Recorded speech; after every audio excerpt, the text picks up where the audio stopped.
To all who come to this happy place, welcome. Warning, the following video is extremely relaxing and should not be viewed while stressed or operating heavy machinery. Please enjoy the following feature presentation. Nice.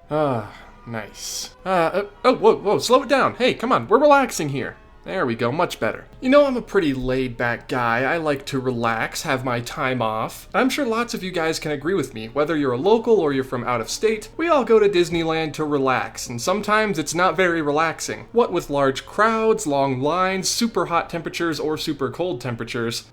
Sometimes you just gotta sit down in the middle of the day, find a bench, get a snack, and just watch people go by. You know what I mean? And I think that's a lot of first-timers' #1 misstep when it comes to planning a vacation to the Disney parks. They're always going, there's no breaks anywhere. And if one thing goes wrong in their itinerary, it throws off the rest of the day and everyone's in a bad mood, and no one likes being in a bad mood at Disney. So I think we all benefit if we find a place away from all of these things, somewhere quiet, somewhere just to hang out while you're in the park, or in some cases outside of the park. So today I figured, why not make my second top 10 video in a row? That's right, I made another top 10 video before this. I don't do that very often. Talking about my top 10 places at Disneyland to just go, relax, and take a break. Maybe watch some offhand Disney on YouTube. So everybody, find the comfiest chair within your immediate vicinity, relax, sit back, put up your feet, get yourself a nice hot beverage, and enjoy my top 10 places to relax at Disneyland.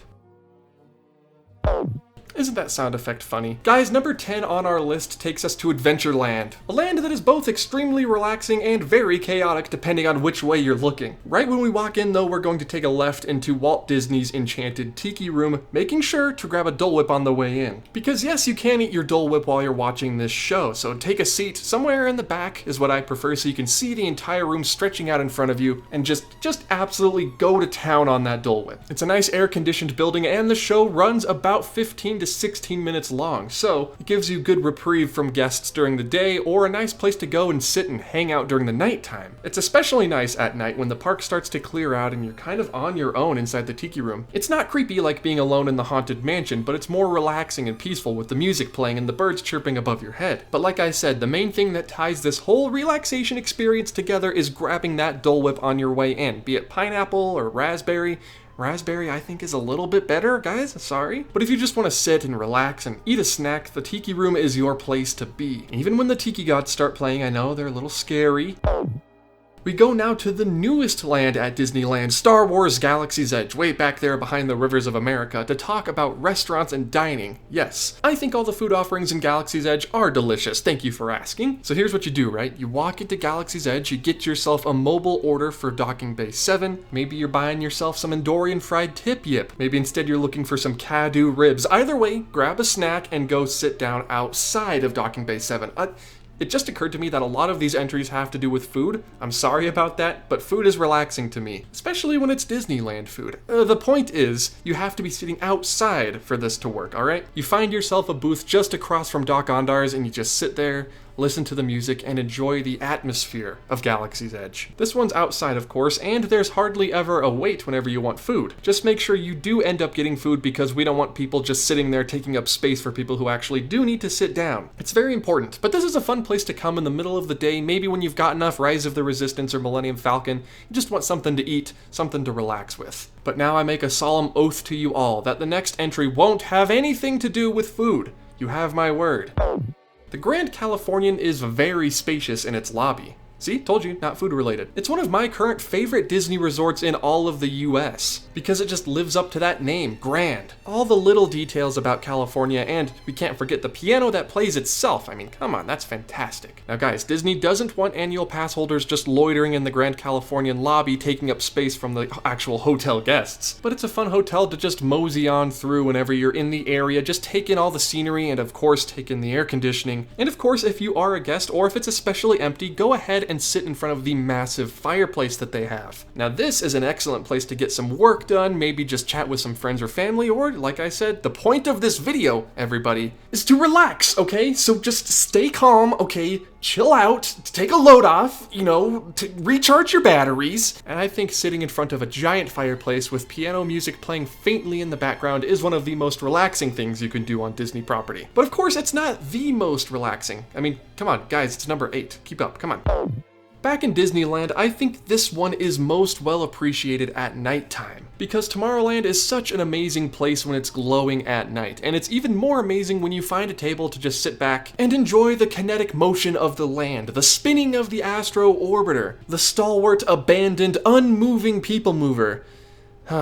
Head over to the Tomorrowland Terrace, or the Galactic Grill, depending on what you want to call it. There's a bunch of different names for this place. Find a table just by the lagoon and enjoy the music and movement and lights of Tomorrowland. Listen to the Autopia cars clanging in the distance, the railroad going round, and extremely confused guests as they look for Galaxy's Edge because they saw Star Wars on the map in Tomorrowland, even though it's not Galaxy's Edge, that's Star Wars Launch Bay. It's completely different. See, Galaxy's Edge is going to be straight... Wait a second. This is supposed to be a relaxing video. You know what? May relax you watching the Nemo subs go around and around in the lagoon, but actually riding them, that's a different story, which of course is why they didn't make our list. But do you know what did? Now, this slice of heaven at Disneyland requires a bit of an explanation and a history lesson, if you will. Now, in the prequel to this video, my top 10 shortest-lived Disney attractions, I talked about the Tomorrowland boats and the Phantom boats. But right now, I'm talking about a different ride. I'm talking about the motorboat cruise instead. This is in a different spot and a different time. See, the motorboat cruise opened in 1957, right between Fantasyland and Tomorrowland, like a lot of other attractions. Autopia, Matterhorn, you get the idea. Because it was both fantastical and technologically impressive, I mean for the day. Although the ride did change over the years, like in 1991, as part of the Disney Afternoon Avenue event, it became the Motorboat Cruise to Gummy Glen, based on the TV show Gummy Bears that I have never seen in my life. In 1993, though, the ride ended up closing forever, although a remnant was left. The old loading and unloading dock for the ride remained, and throughout the years it became a smoking zone and then not a smoking zone, and now that smoking isn't allowed in the parks, you can just go over to the old motorboat dock and relax. Because it's nice and tucked away from the rest of the crowds in the land, you'll often find yourself alone here, and it's really fun to just sort of stand on a piece of Disney history that still remains to this day. Part of an old abandoned attraction that's still standing in the middle of Disneyland. Do you know what I love more than pineapple Dole Whips and raspberry Dole Whips combined? It's a big ask, but it's mint juleps at Disneyland. It's the best thing ever in the parks, just period. And the entire area around the Mint Julep Bar is number 5 on the list. Whether you're sitting in the seating for the French market, or you're out by the fountain, or sitting along the tracks of the Disneyland Railroad listening to the Voodoo Queen of New Orleans practice her magical spells above you, this is one of my favorite places to go and relax with a nice crisp mint julep. And of course, okay, you're twisting my leg, I will get some beignets to go along with it. This, I think, is the second most atmospheric location on the list, the other being number 1, but we're gonna get to that a little bit later because first we have to talk about number 4. Alright, I see we're doing the whole numbers interrupting me thing again. Fantastic. I've talked about Grizzly Peak before, the history of the area, both real and fictional, but what you may not know is it's one of my favorite places at Disney California Adventure to go and sit down. As you walk past Grizzly River Run, you'll kind of wind through these trails, passing the Redwood Creek Challenge Trail, a churro cart, before eventually coming up to the entrance to Ariel's Undersea Adventure. But if you hit this, you've gone too far. Turn your butt right back around and head back toward the Grizzly Peak Mining Company building.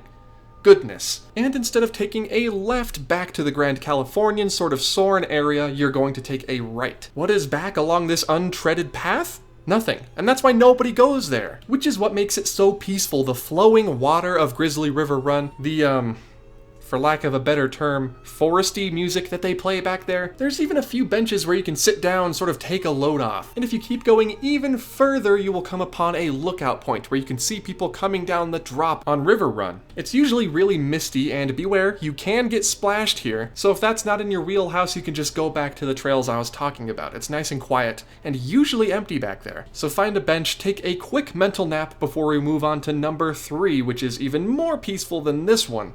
I know it's hard to believe.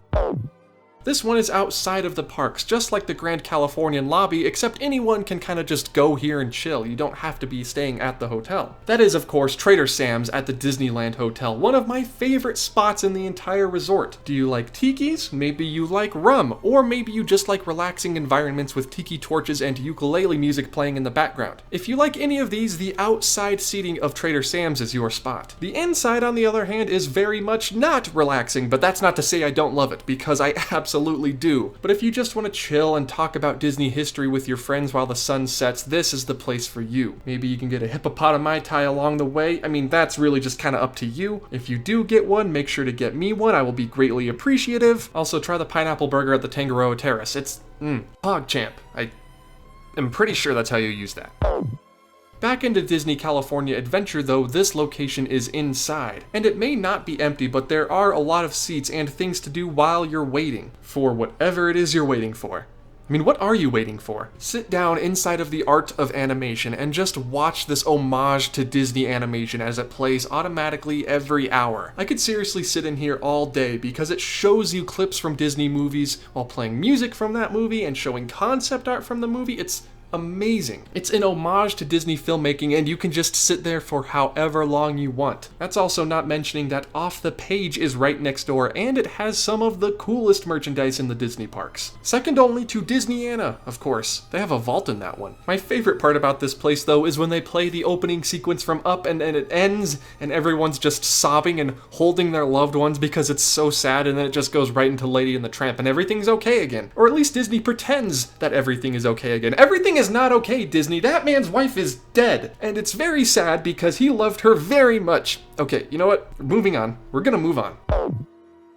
Okay, I'm good now, guys. I'm okay. What better way to end this list than where it all started? One of Walt's main reasons for creating all of Disneyland even, and that's the Disneyland Railroad. Just like the art of animation or the winding back trails of Grizzly Peak, you can stay on the railroad for as long as you want. Fun fact. So if you're a tourist, instead of going to a hotel in the middle of the day to recharge your batteries, just sit right there on the Disneyland Railroad and go around and around and around and around until the park closes. You gotta make sure you have yourself a little bit of a mint julep, maybe some popcorn too, before you get on. Just make sure to properly dispose of your trash, guys. Come on, Walt didn't want a messy park. That's why he made the thing to begin with. That, and of course, like I said, the railroad. That was, pretty big too. And this one is also sort of an attraction because you get to see the Grand Canyon diorama, the Primeval World diorama, and of course, because Primeval World sadly closed at Animal Kingdom, it's the only attraction that sounds like Primeval World at the Disney parks. I've only been on it once, but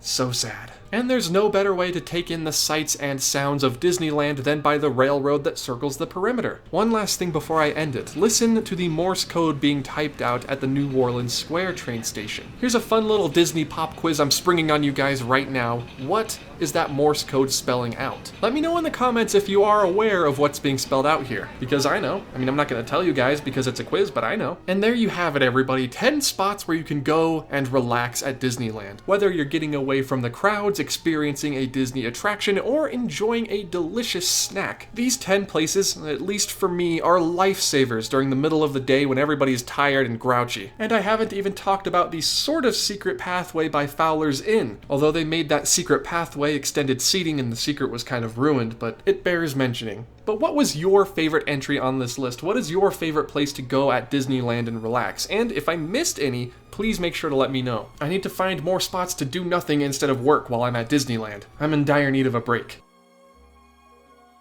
Hello everybody, thank you for watching my second top 10 video in a row. I've gone on record in the past saying that I'm not a big fan of making these videos, but I really wanted to share with you where I go to relax at Disneyland because I feel like that can go a long way these days. You know, when it reopens and everything. So many people to thank for this video, guys. LMG Vids, as always, These Amazing Places, WDW News Today, my boy, Disney Dan, of course, JWL Media, Fresh Baked, my good Disneyland friends, Becky Waite, Blue 63, Creation Caravan, and of course, who could forget Tim? Oh, Tim. All amazing channels with archival footage and park footage. Please go to the description, check them out if you want to see more of this awesome sort of retro Disney look, or if you want to see some up-to-date walkthroughs. If you want more hot takes like this entire video was, head over to my Twitter at OffhandDisney, give me a follow. I post on there very often about things that may or may not be important. And if you want early access to videos like this one, like my Patreon supporters got, head over to the Patreon link in the description down below, and even just $1 gets you access to all the perks.